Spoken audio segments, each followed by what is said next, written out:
Allez, c'est parti, on va voir Émilie Dalmans qui m'accueille dans sa nouvelle cabine. Auparavant située dans les studios Ferber, elle s'est installée quelque part en région parisienne, dans un nouvel endroit très cosy.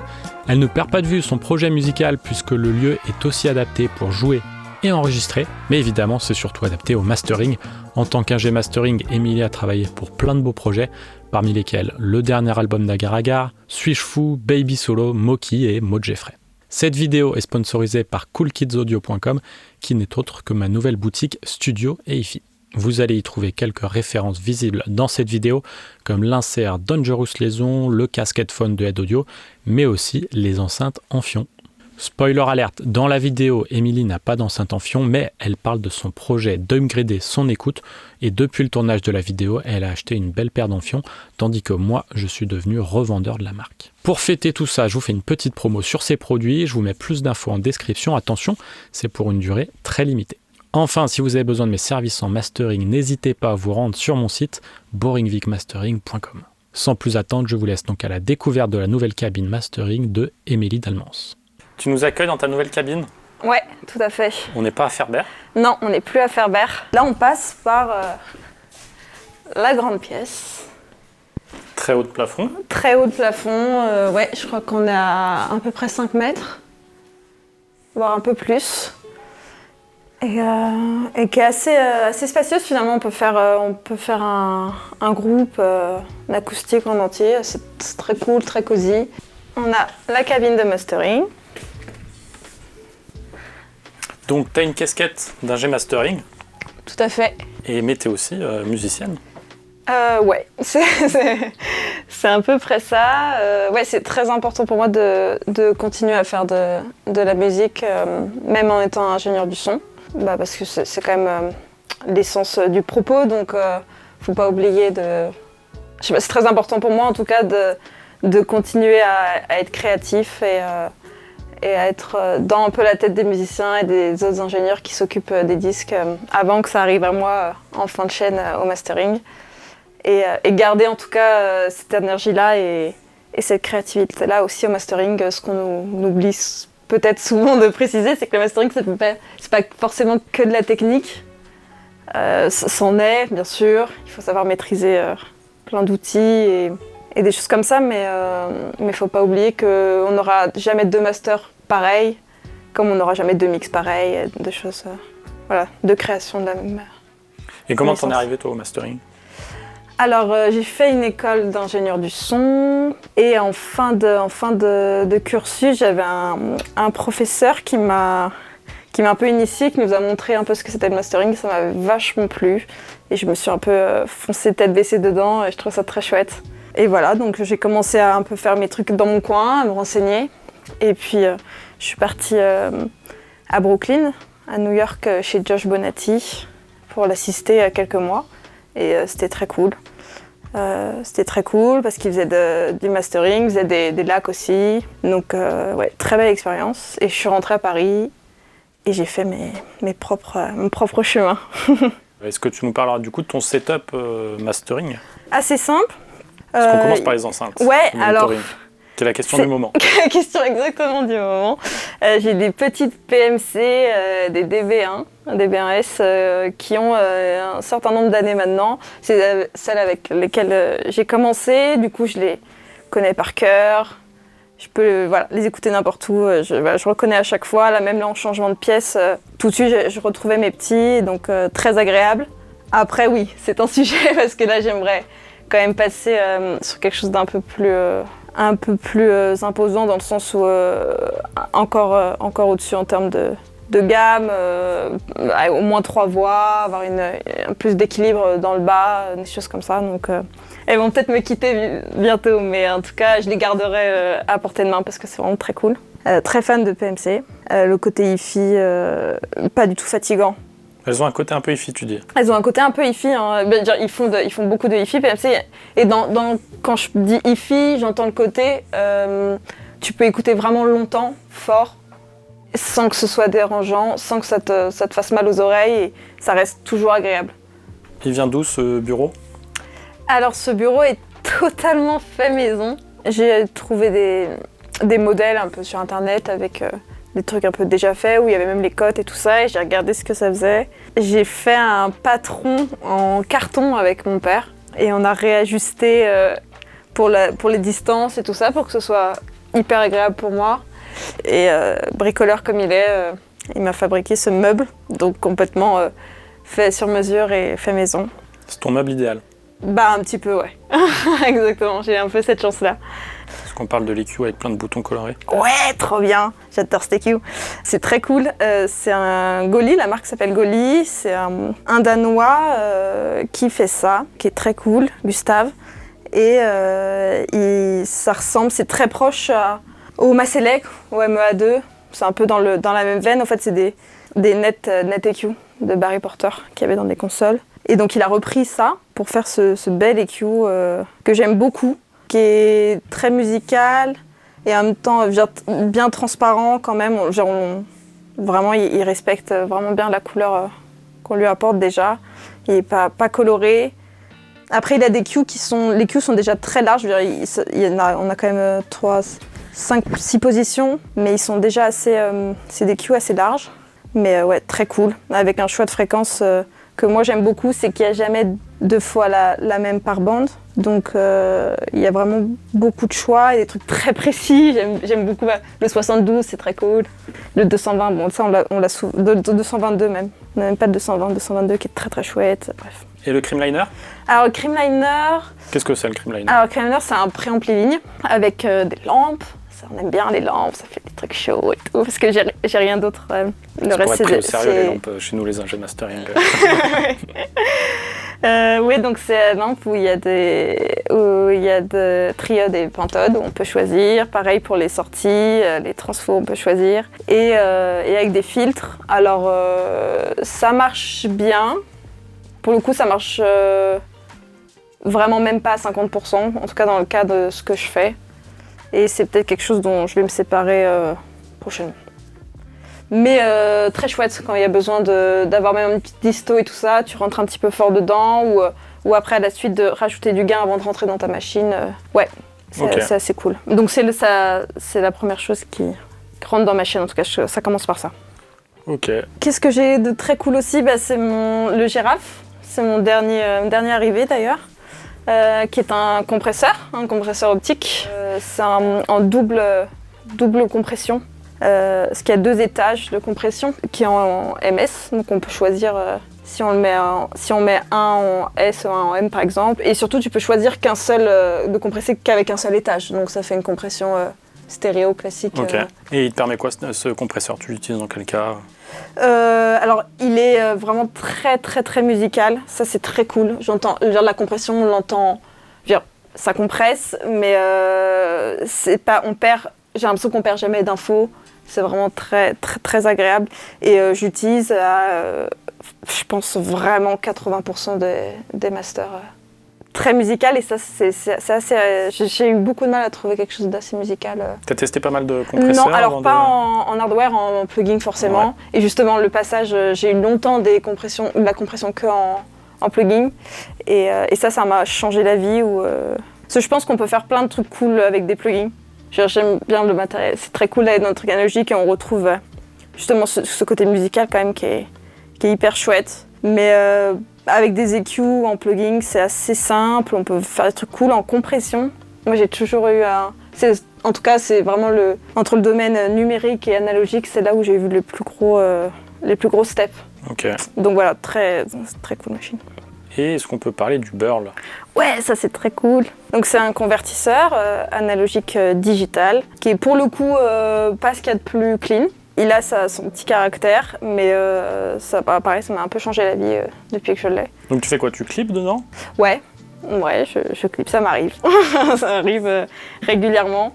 Et est-ce que tu utilises les convertisseurs du Hilo en AD pour remplacer le burl parfois? Alors, avant, j'ai fait souvent des tests quand même, parce qu'effectivement, avant, j'utilisais le Hilo en AD et en DA. Et donc, depuis que j'ai le burl, c'est rare que j'utilise le Hilo en AD. Je l'utilise toujours en DA, c'est toujours lui qui part dans les machines. Mais en AD, depuis que j'ai le burl, c'est beaucoup plus rare.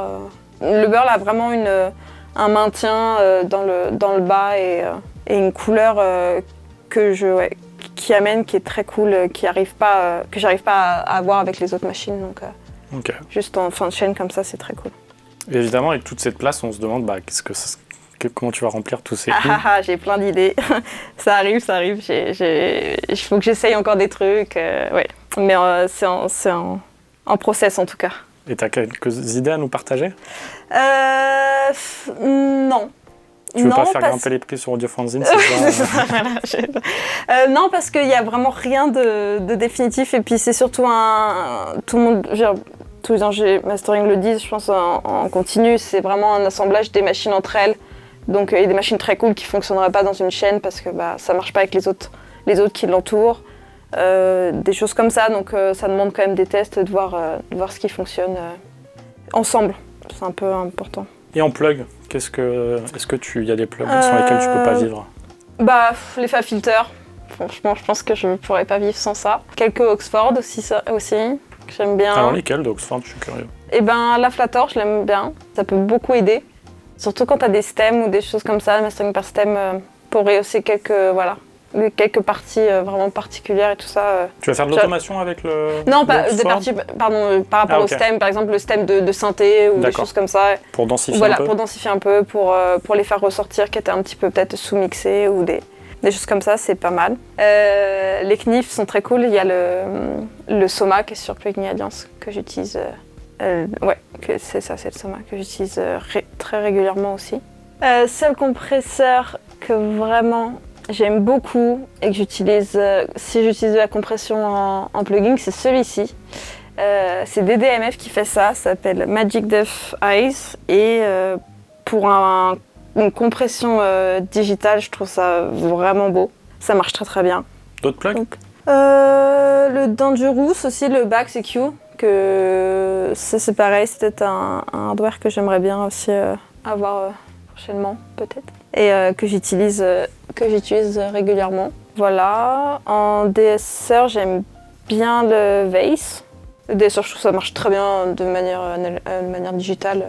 J'utilise vraiment bêtement pour sa fonction première.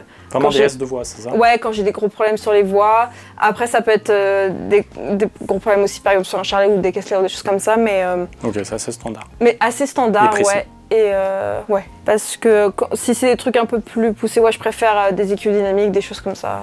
Et est-ce que tu utilises alors on revient un peu sur le monitoring, est-ce que tu utilises le head, le casque? Ouais, j'utilise. Et comment tu l'utilises? Alors, je l'utilise très régulièrement. Souvent, ce que j'aime bien, c'est que je travaille principalement aux enceintes. Quand je fais les masters, j'écoute que aux enceintes.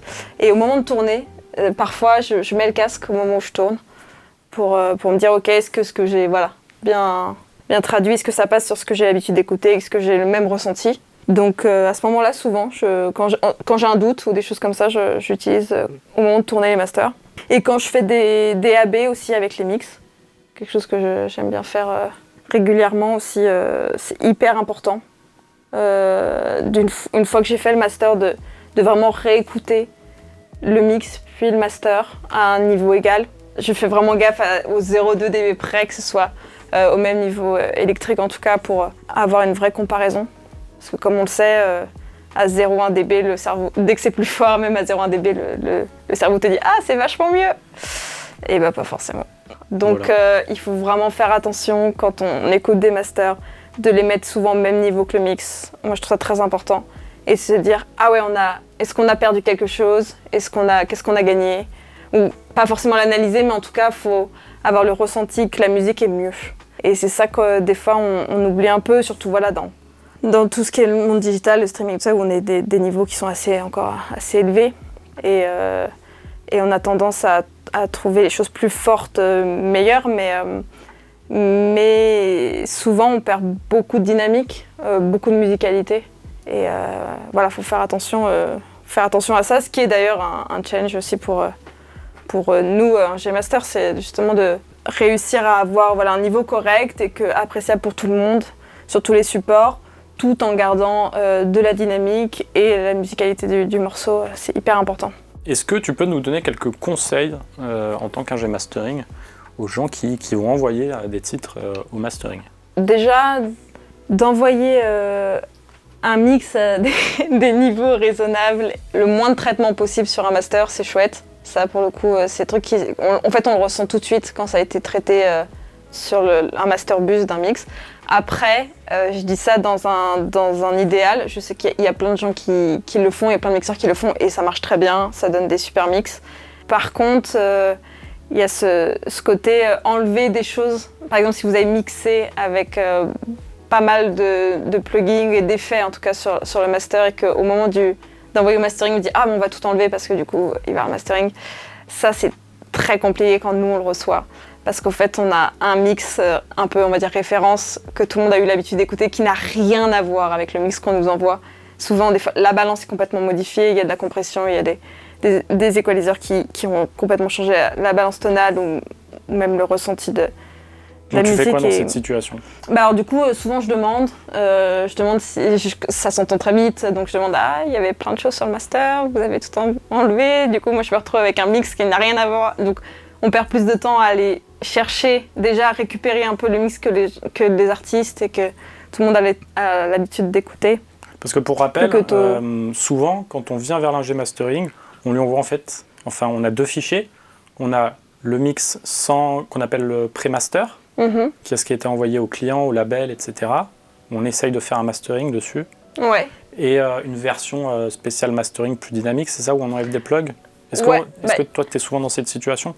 Justement, ça arrive quand même très régulièrement. Et en fait, je préfère, quand il y a eu beaucoup trop de traitements sur un master d'un mix, je préfère qu'on me l'envoie comme ça, plutôt que de devoir essayer de récupérer, ou en tout cas retrouver ce qu'ils ont aimé sur ces chaînes-là. Donc oui, après, quand c'est juste... souvent, la plupart du temps, j'arrive quand même à recevoir des mix et des versions un peu ref, pré-master, où il y a juste un limiteur, où on parle juste de niveau. Donc ça n'a pas d'impact. Mais effectivement, les trucs très process sur le mix et les envoyer au master sans rien, ça... On repart de plusieurs versions d'avant au mix. On ne parle pas de la dernière version de mix, on a l'impression de partir de la V1 au lieu de la V3 par exemple. Donc c'est un peu compliqué. Et j'ai une autre question. Est-ce que toi, tu travailles avec des références? Tu veux des choses qui sont déjà sorties Est-ce que déjà on t'envoie souvent des références? Alors, des fois, quand je vois que ça va être des choses dont j'ai des artistes déjà avec qui je n'ai pas encore travaillé, qui peuvent être dans un style où peut-être j'ai pas encore tous les codes exactement, ou des choses comme ça, je peux demander. Je dis n'hésitez pas, voilà, si vous avez des références pour que je me rende compte de là où ils veulent aller. Et si c'est le cas, est-ce que tu travailles avec la référence vraiment de manière proche? Comment tu abordes la chose? Non, j'écoute avant. Mais ça s'arrête là, j'écouterai pas. Et peut-être après, pas de AB, en tout cas avec des références. Je fais beaucoup de AB avec les mix, pour être sûr de pas m'éloigner du mix et pour être sûr que c'est toujours mieux que le mix. Ou en tout cas pas moins bien. Des fois c'est dur de faire. Il y a des mix qui sont excellents, et je vais déjà d'arriver à mettre du niveau sans toucher à un mix qui est correct, c'est très compliqué. Donc voilà, déjà de réussir à faire ça, et du coup voilà, c'est AB avec le mix, mais par contre AB avec des références, non, parce que pour moi ça n'a pas trop de sens, dans le sens c'est pas la même production, c'est pas le même mixage, tout ça. Il y a plein de gens ça arrive très souvent, qui arrivent au mastering en disant « Ah, je veux que ça sonne comme ça ». Et en fait, qu'ils te demandent que ça sonne comme les Daft Punk, alors que je veux dire, je comprends, il y a pas de, je vois ce que vous voulez dire, mais vous n'êtes pas les Daft Punk et il n'y a pas de, voilà, bref. Okay. C'est un peu compliqué des fois de. On nous met des fois souvent une charge sur les épaules en disant « Oui, au mastering, on fait tout, on rend le truc merveilleux ». Effectivement, je veux dire, c'est un peu le but, c'est forcément d'aller encore jusqu'au bout du process. Mais on peut faire un truc fabuleux si avant ça a été très bien mixé, très bien enregistré, très bien produit, ou en tout cas dans le sens qu'il faut, quoi. Et comment tu gères le volume, la Sony que demandent les clients? Bien sûr, on a des normes, on le sait. où est-ce qu'il faut qu'on se situe, des choses comme ça. Mais c'est vrai que j'aime bien utiliser... j'ai un volume particulier auquel j'écoute, où je sais quelle sensation je dois avoir d'SPL, de force acoustique, où je me dis, ok, là c'est un niveau où je sais que c'est correct, avant de regarder combien ça fait en l'UFS, toutes ces choses-là, que je check à la fin pour voir si tout est bien, mais je sais qu'à un certain volume, je dois avoir cette sensation-là, et que là, je sais que c'est un bon niveau.